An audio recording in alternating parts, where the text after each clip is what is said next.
আল্লাহ পাক রব্বুল আলামিন বলেন আল্লাযীনা ইয়াসতামিউনাল কাওলা ফায়াত্তাবিউনা আহসানাহু উলাইকা আল্লাযীনা হাদাহুমুল্লাহ ওয়া উলাইকা হুম উলুল আলবাব। যারা শ্রবণ করে কথার মধ্যে উত্তম কথাগুলি অনুসরণ করে।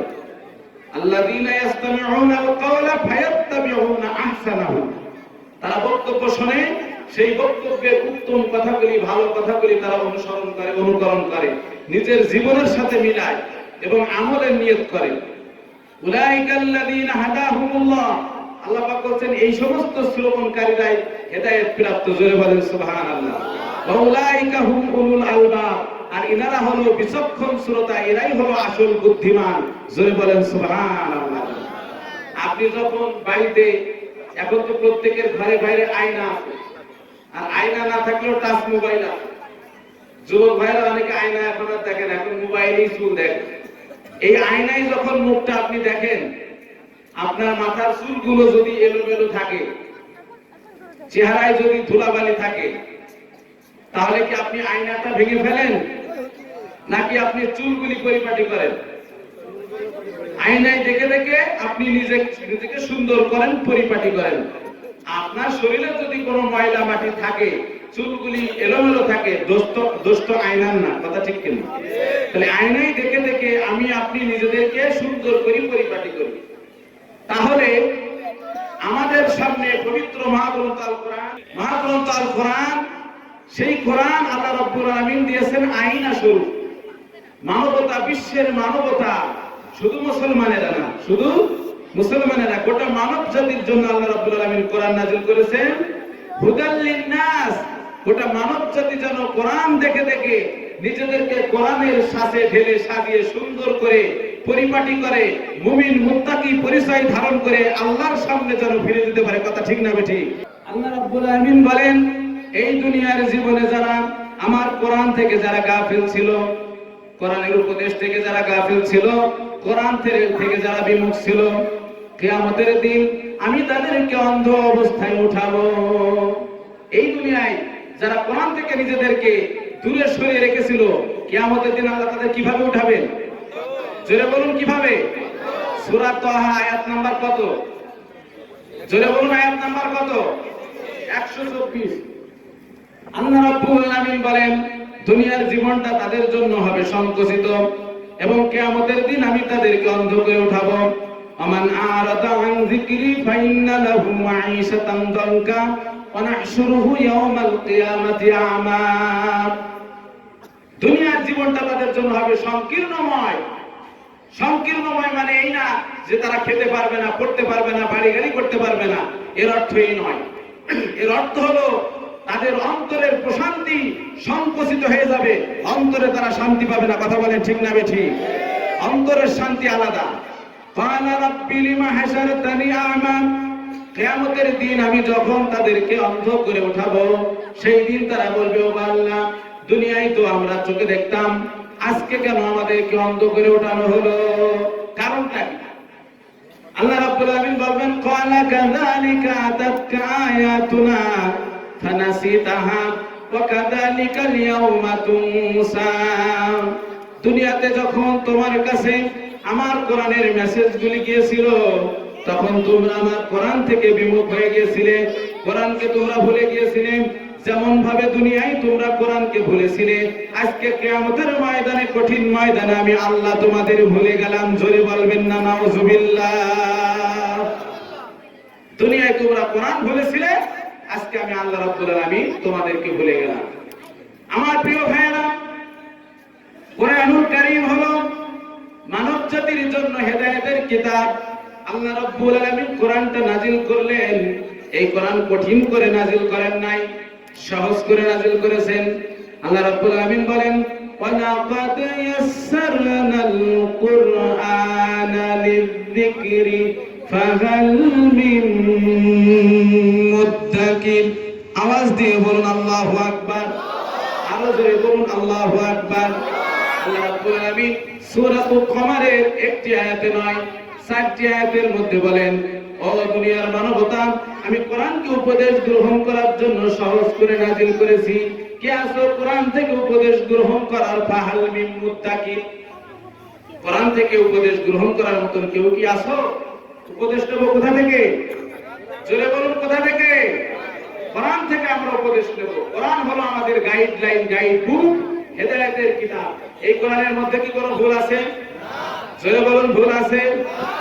এই কোরআনের ভুল আজ পর্যন্ত কেউ ধরতে পারে নাই। এই কোরআনুল কারীমের মধ্যে কোনো ভুল নাই।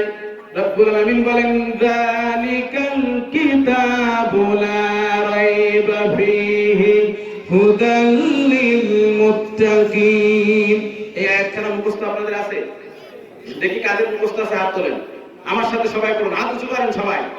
যালিকাল কিতাবু লা রাইবা ফীহি হুদাল লিল মুত্তাকিন। আওয়াজ দিয়ে বলেন আল্লাহু আকবার। আল্লাহ পাক বলেন ইহা এমন একখানা কিতাব যার মধ্যে কোনো সন্দেহ নাই এবং মুত্তাকিদের জন্য কোরআন হেদায়েত পথ প্রদর্শক। এই কোরআনের মধ্যে কোনো সন্দেহ আছে? ভুল আছে নাকি? কাফেররা যখন দেখলো এই কোরআনের মধ্যে কোনো ভুল নাই, তখন তারা কোরআনের বিরুদ্ধে ষড়যন্ত্র করলো। কোরআন নিয়ে চিন্তা করলো। মুহাম্মদ সাল্লাল্লাহু আলাইহি ওয়াসাল্লাম এমন একখানা কোরআনের কথা বলেন যে কোরআনের মধ্যে নাকি কোনো ভুল নাই। মক্কার লোকেরা আরবি ভাষার উপরে অনেক দক্ষ ছিলেন। তাদের সামনে আল্লাহ রাব্বুল আলামিন কোরআন নাযিল করছেন এবং বলছেন এই কোরআনের মধ্যে কোনো ভুল। আওয়াজ দিয়ে বলেন ভুল আছে নাকি? ভুল নাই।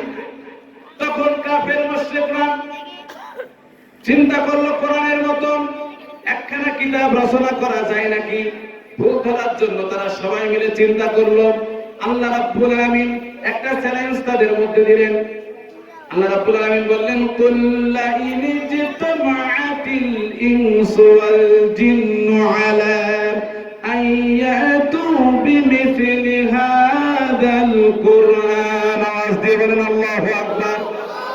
লা ইয়াতুনা বিমিথলিহি ওয়ালাউ কানা বা'দুহুম লিবা'দিন যাহিরা।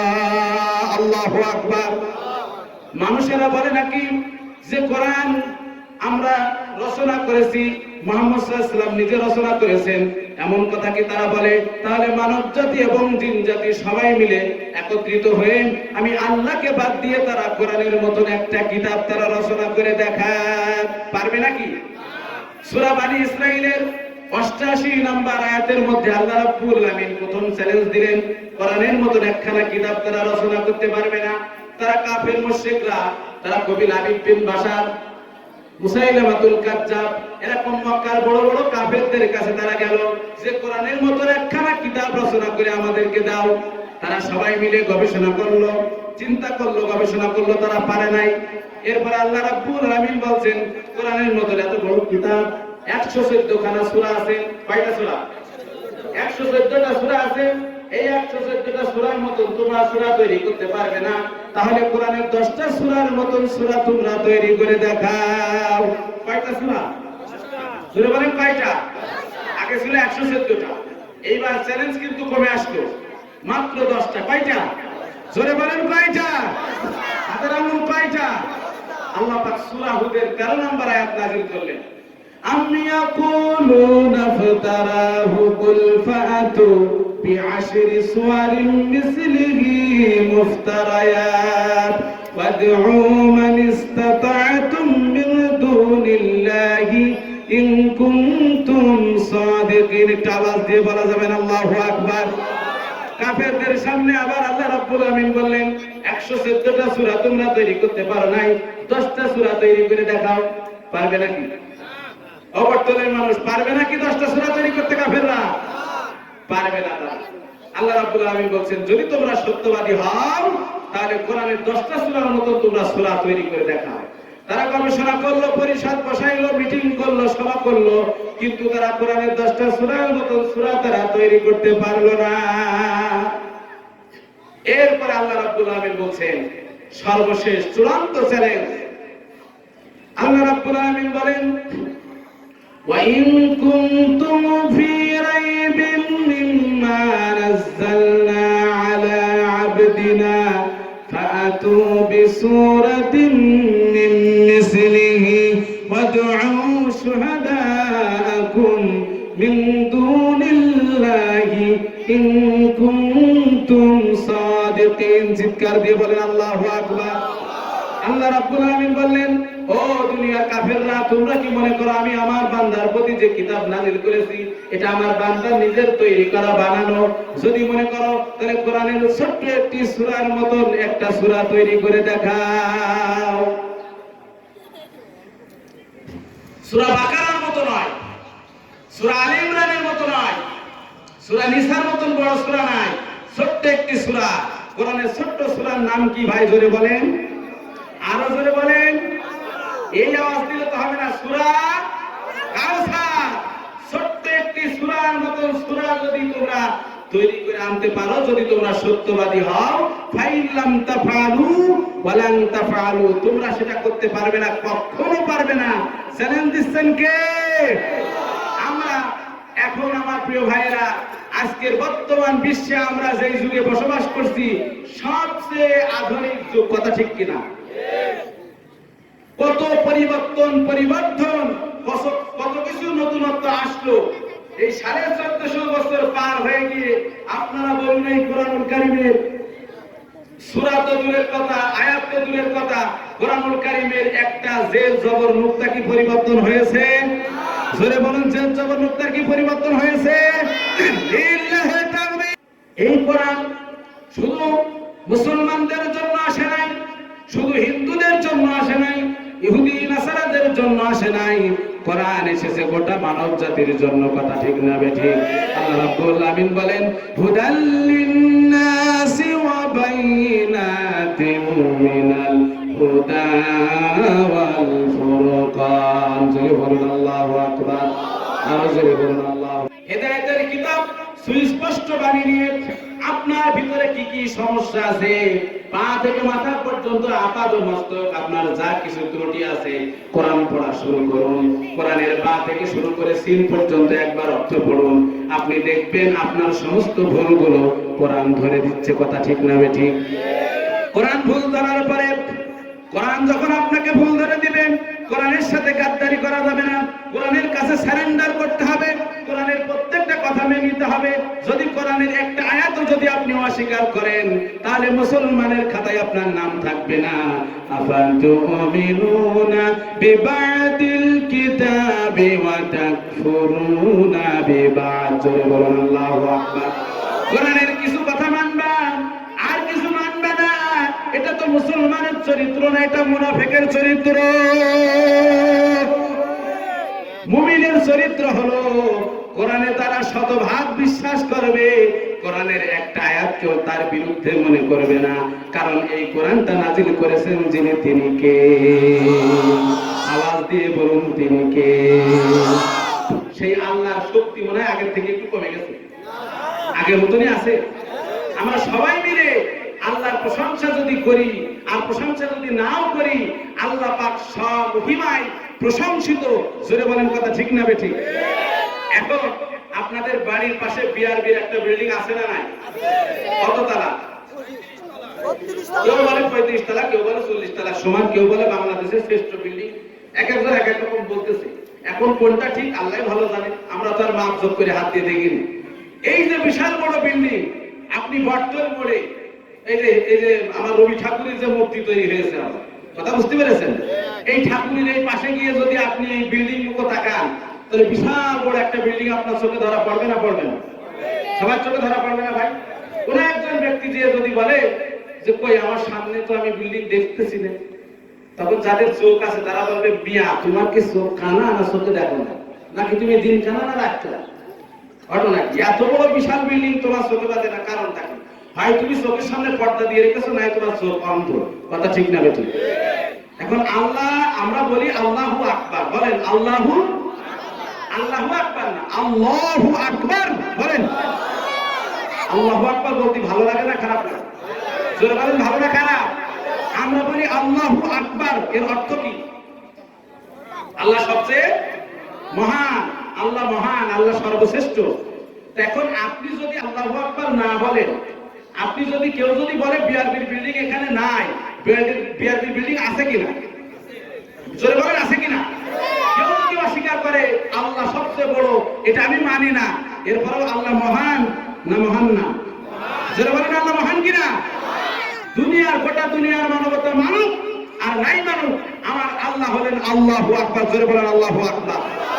আল্লাহ রাব্বুল আলামিন বলেন তুসাব্বিহু লাহুস সামাওয়াতুস সাব'ু ওয়াল আরদু ওয়া মান ফীহিন ওয়া ইন মিন শাইইন ইল্লা ইউসাব্বিহু বিহামদিহি ওয়ালাকিন লা তাফকাহুনা তাসবিহাহুম। জোরে বলুন আল্লাহু আকবার।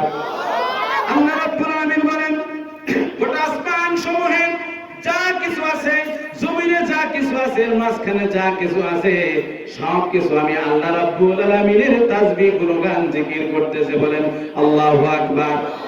ওয়ালাকিন লা তাফকাহুনা তাসবিহাহুম, ওদের তাসবিহ জবার শব্দগুলি তোমরা মানুষেরা বুঝতে পারো না, ঠিক কি না?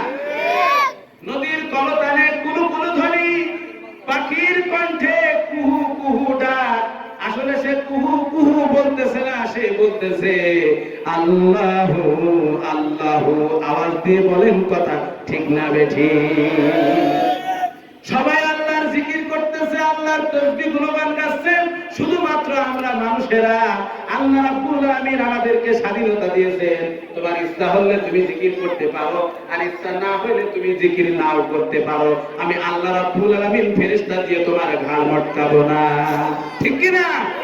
কিন্তু আল্লাহ পাক চান, ও বটতলের মানুষ, ও বটতল মিয়াপাড়ার মানুষ, খাজানগর এলাকার মানুষ, আল্লাহ পাক রব্বুল আলামিন চান বান্দা যেন আমার তাসবিহ পড়ে। কারণ কি?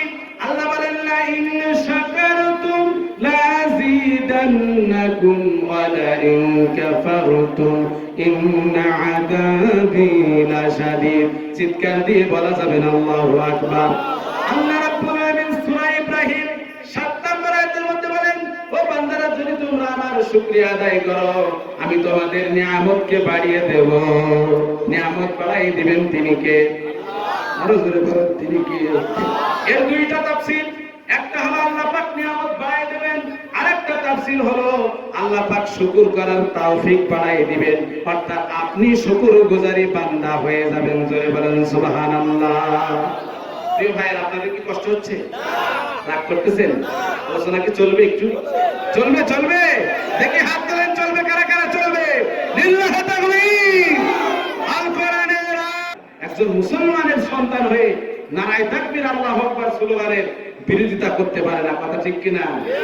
নারায়ে তাকবীর আল্লাহু আকবার এই স্লোগান তো প্রত্যেক নবী রাসূলের ছিল, সাহাবীদের স্লোগান ছিল নারায়ে তাকবীর আল্লাহু আকবার। তারা ভরসা করেছে কার উপরে? আবার আল্লাহ পাক বলতেছেন ওয়া রাব্বাকা ফাকাব্বির, আমার নামের তাকবীর দাও। আপনারা যখন কুরবানির ঈদ আসে তখন কি পড়েন? আল্লাহু আকবার, আল্লাহু আকবার, লা ইলাহা ইল্লাল্লাহু, আল্লাহু আকবার, আল্লাহু আকবার, ওয়ালিল্লাহিল হামদ। এই দোয়া পড়েন কি পড়েন না? তাহলে এ তো তাকবীর। এটা কি তাকবীর? আচ্ছা, আমার একটা প্রশ্ন মাঝে মাঝে মনে লাগতো এই আওয়ামী সরকারের আমলে, মানে আওয়ামী জাহেলি, মানে আয়ামে জাহেলি যুগ ছিল নবীর জামানায়, এখন আলেম ওলামা নাম দিয়েছে আওয়ামী জাহেলি যুগ।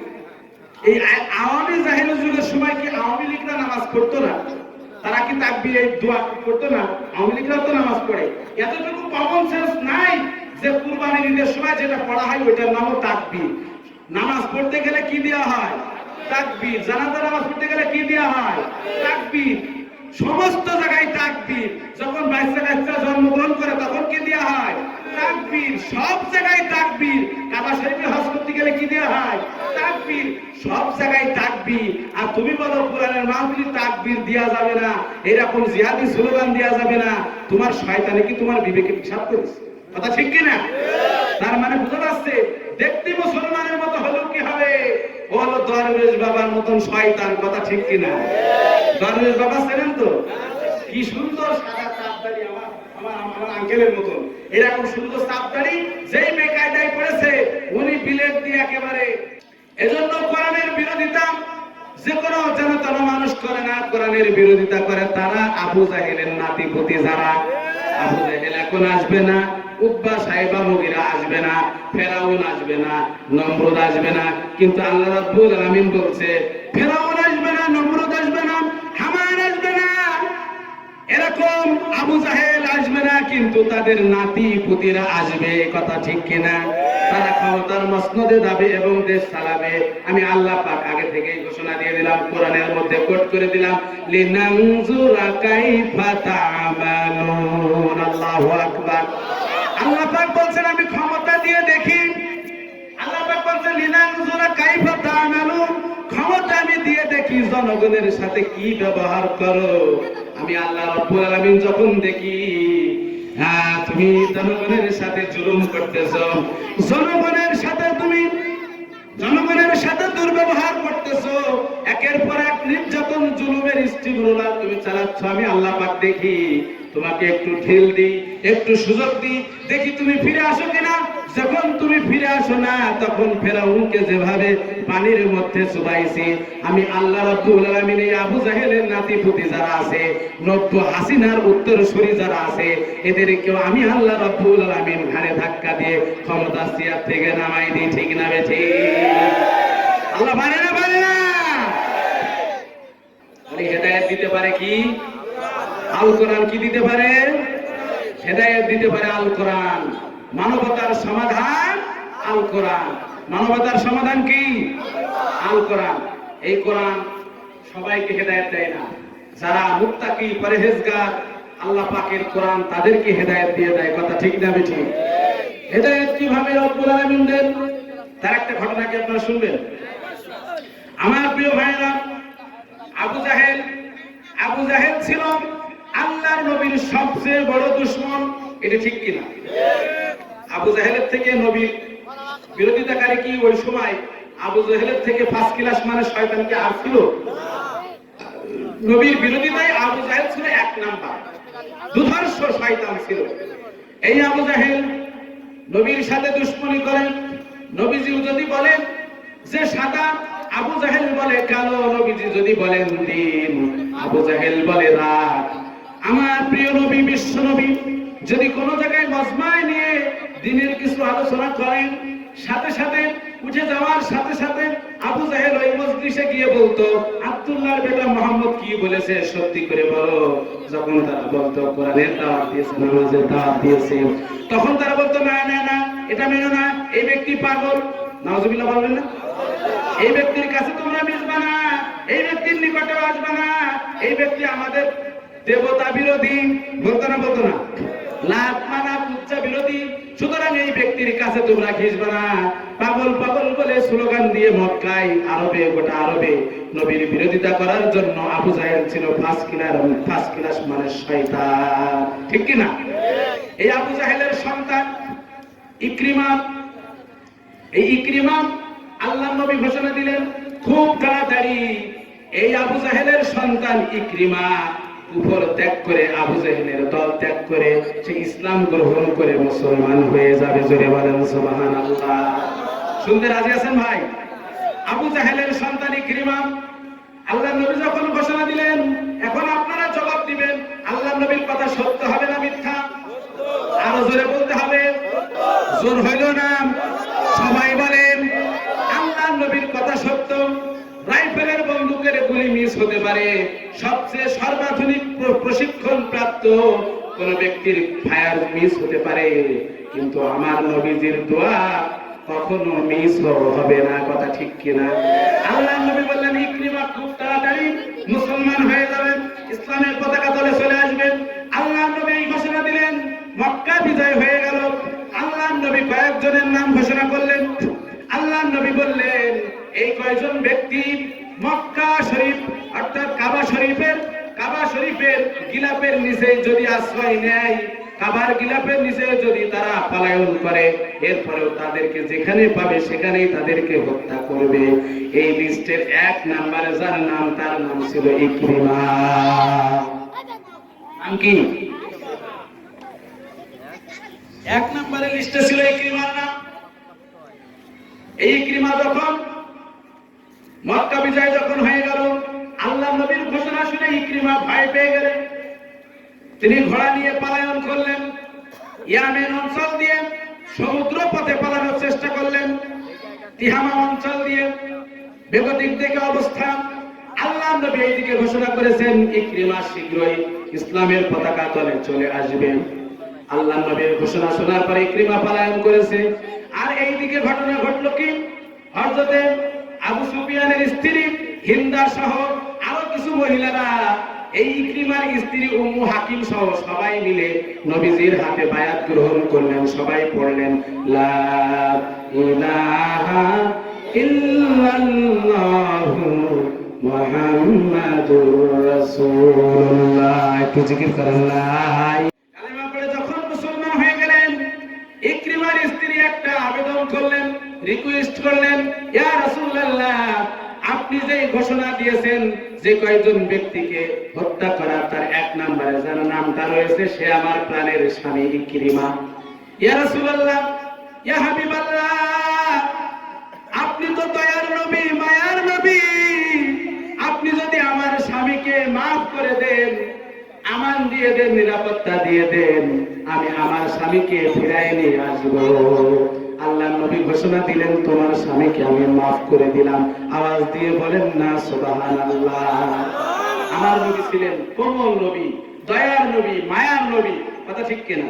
আমার নবী সকলের সাথে কোমল আচরণ করতেন, ক্ষমার নীতি অবলম্বন করতেন, সাহাবীদের সাথে সুন্দর আচরণ করতেন। হাবিনা রাহমাতিন মিনাল্লাহি লিনকা লাহুম ওয়ালাউ কুনতা ফাজ্জান গলিযাল কলবি লানফাদ্দু মিন হাওলিক। হে নবী, আল্লাহ তাআলা নিজ অনুগ্রহে আপনি সাহাবীদের সাথে কোমল হৃদয়ে আচরণ করেন। আর আপনি যদি কঠোর হৃদয়ের হতেন আপনার চারপাশ থেকে তারা দূরে সরে পড়তে, কথা ঠিক কিনা? আল্লাহ নবী মাফ করে দিলেন। উম্মু হাকিম ছোটা শুরু করলেন, দৌড়ানো শুরু করলেন। খুঁজতে খুঁজতে তিহামা অঞ্চলে সমুদ্রের কিনারায় দেখলেন একটা মাঝির সাথে কথা বলতেছেন ইকরিমা। সে পালিয়ে নৌকা পথে দরিয়া দিয়ে ওই পারে চলে যাবে।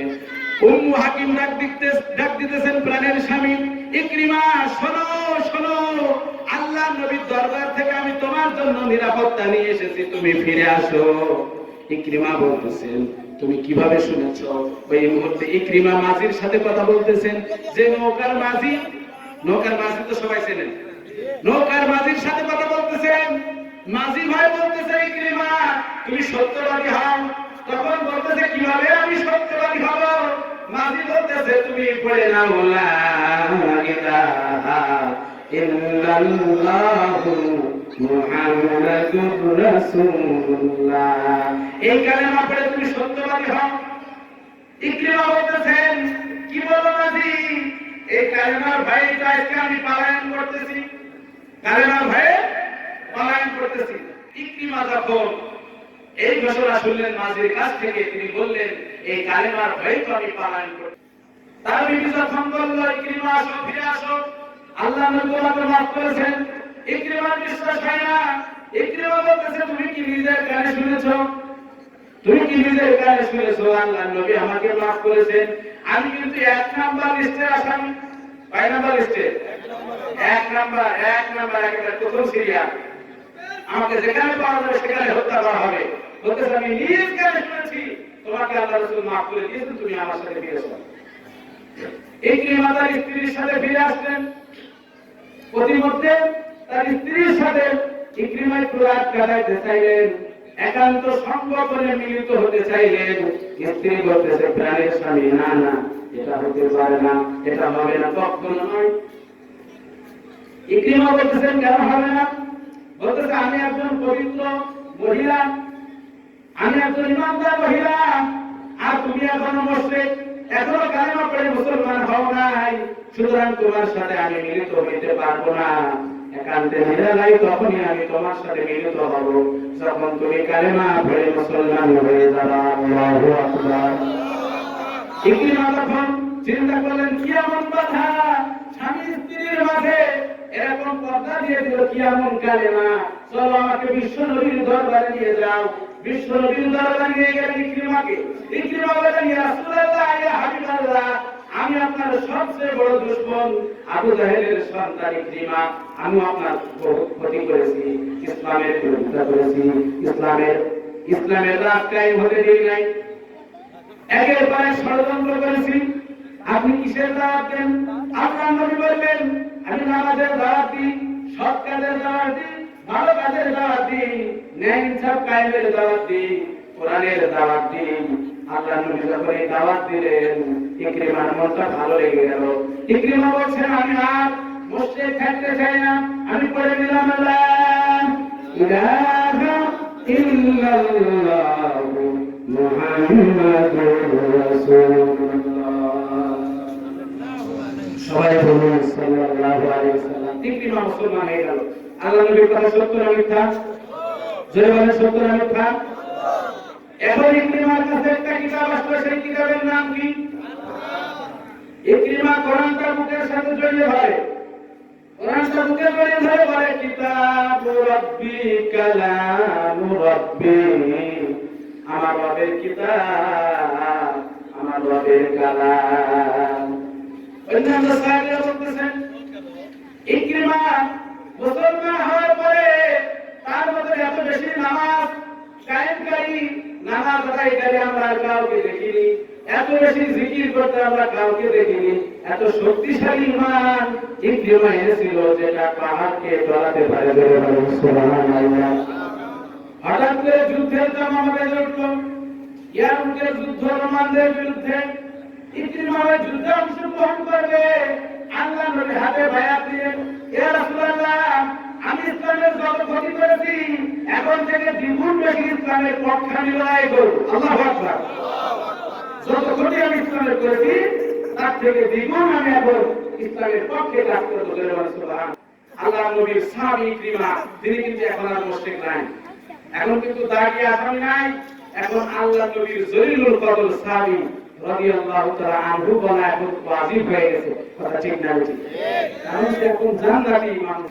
ইয়ারমুকের যুদ্ধে ইকরিমা রাদিয়াল্লাহু তাআলা আনহু হাত বাড়িয়ে দিলেন এবং বললেন, কারা কারা আছো মৃত্যুর জন্য আমি ইকরিমার হাতে বায়াত গ্রহণ করি।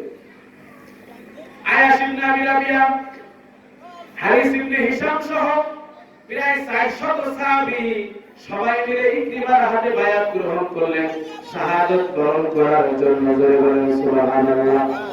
ইকরিমা যুদ্ধ শুরু করলেন। যুদ্ধ করতে করতে কাফেরদের মধ্যে ঢুকে পড়েছেন খালিদ ইবনে ওয়ালিদ রাদিয়াল্লাহু তাআলা, তিনি ইসলাম গ্রহণ করেছেন। তিনি বলতেছেন, ইকরিমা তুমি অত ভিতরে ঢুকে পড়ো না, তোমার মৃত্যু ইসলামের পক্ষে ভালো ফল বয়ে আনবে না। তুমি সাবধানে যুদ্ধ করো, অত ভিতরে তোমার যাওয়ার দরকার নাই। বুঝতে পারছেন? বেশি ভিতরে চলে গেলে শহীদ হওয়ার সম্ভাবনা কম না বেশি? বেশি। বলতেছে, তুমি অত ভিতরে প্রবেশ করো না, তোমার শাহাদাত ইসলামের বড় ক্ষতি হয়ে যাবে, সুতরাং তুমি অত ভিতরে প্রবেশ করো না।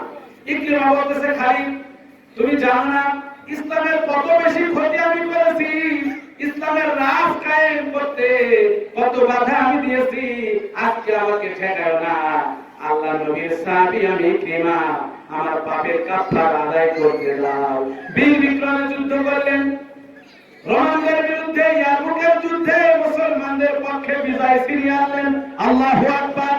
আর জোরে বলেন আল্লাহু আকবার। মুসলমানদের বিজয় হয়ে গেল। অন্যান্য সাহাবীরা বলতেছেন, আমরা কিয়াম করে দেখলাম 3 জন সাহাবী ইয়ারমুকের ময়দানে এই মুমূর্ষ অবস্থায় পড়ে আছেন। এক নম্বরে পড়ে আছেন হারিস ইবনে হিশাম, আয়াস ইবনে আবি রাবিয়া আর ইকরিমা। 3 জন সাহাবী পড়ে আছেন, পানি পানি বলে চিৎকার দিয়েছেন। একজন সাহাবী এক গ্লাস পানি হাতে নিয়ে আসলেন, হারিস ইবনে হিশামকে পানি দিতে গেলেন। তিনি তাকায় দেখলেন ইকরিমা তার দিকে তাকিয়ে আছেন। হারিস ইবনে হিশাম বলতেছে, না না না, আমি পানি খাবো না, আমার ভাইকে আগে পানি পান করাও। ইকরিমার দিকে পানি নিয়ে গেলেন, পাশ থেকে আয়াস ইবনে আবি রাবিয়া পানি বলে ডাক দিলেন। ইকরিমা পানি খেলেন না, তিনি বললেন, আমার ভাইকে আগে দাও। তারপরে তার কাছে পানি নিয়ে যাওয়া হলো। এবার যখন আয়াস ইবনে আবি রাবিয়ার কাছে পানি নিয়ে যাওয়া হলো, তখন দেখা গেল আয়াস ইবনে আবি রাবিয়া শহীদ হয়ে গেছে। আল্লাহু আকবার।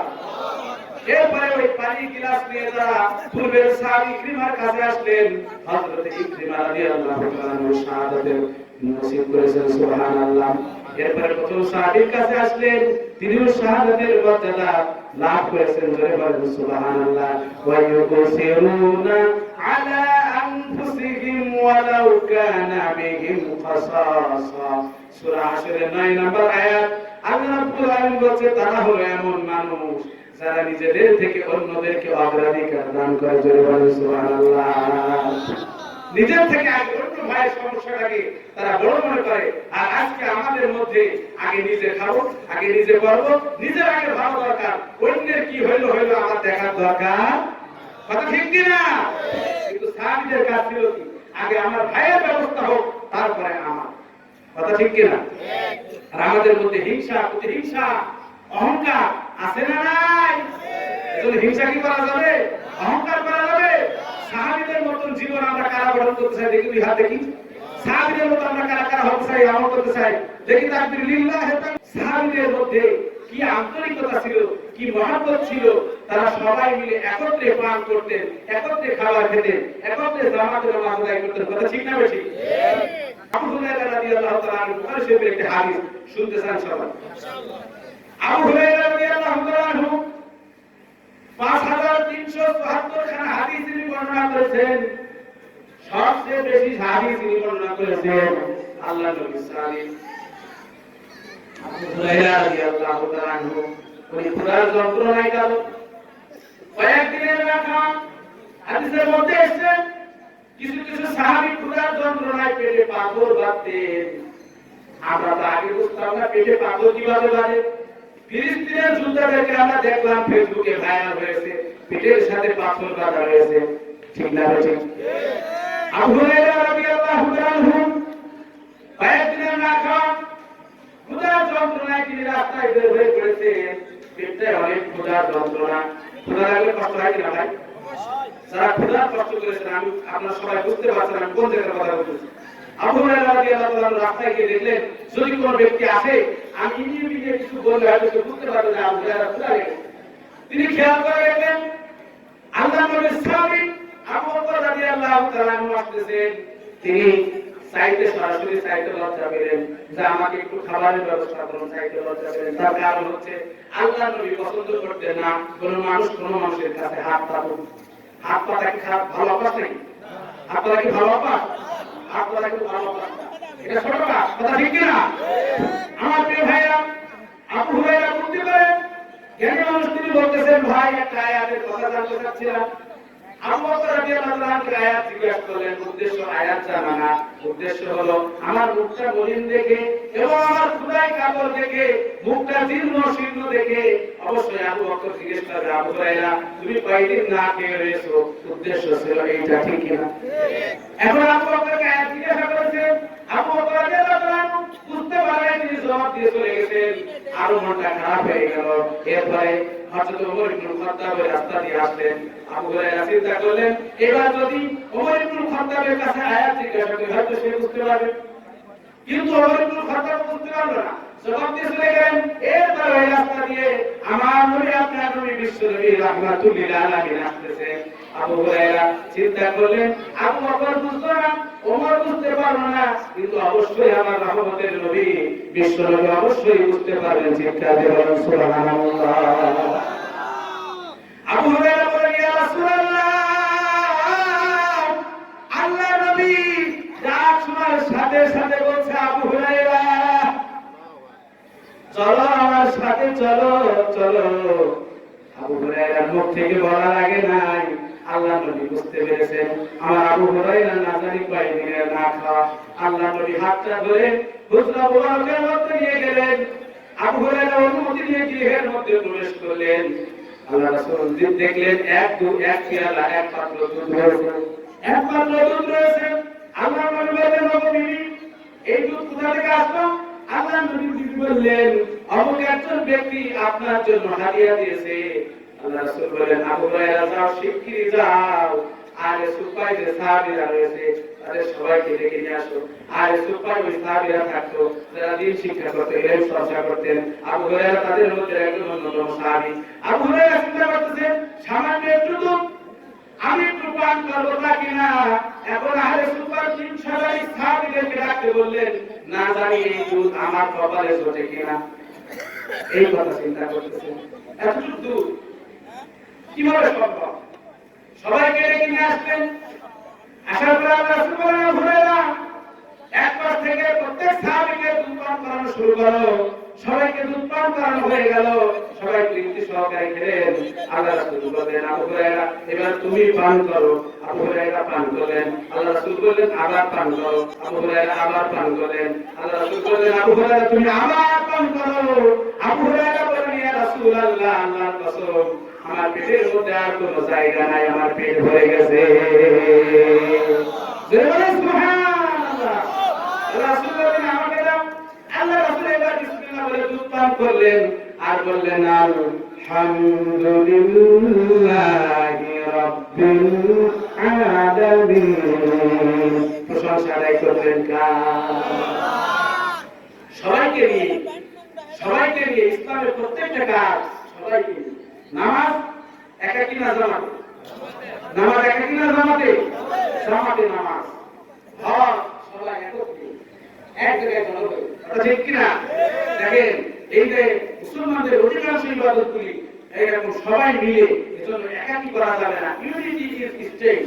আজকে যদি মুসলমানরা একতাবদ্ধ থাকতো, আজকে বাংলাদেশের মুসলমানেরা আমরা যদি ছাত্র জনতা একতাবদ্ধ থাকি, নতুন করে স্বৈরাচার বাংলার বাস্তবায়ন করতে পারবে না, ঠিক কিনা? এজন্য প্রিয় ভাইরা, আসুন আমরা সবাই মিলে আল্লাহর জমিনে আল্লাহ দ্বীন কায়েমের জন্য কাঁধে কাঁধ মিলিয়ে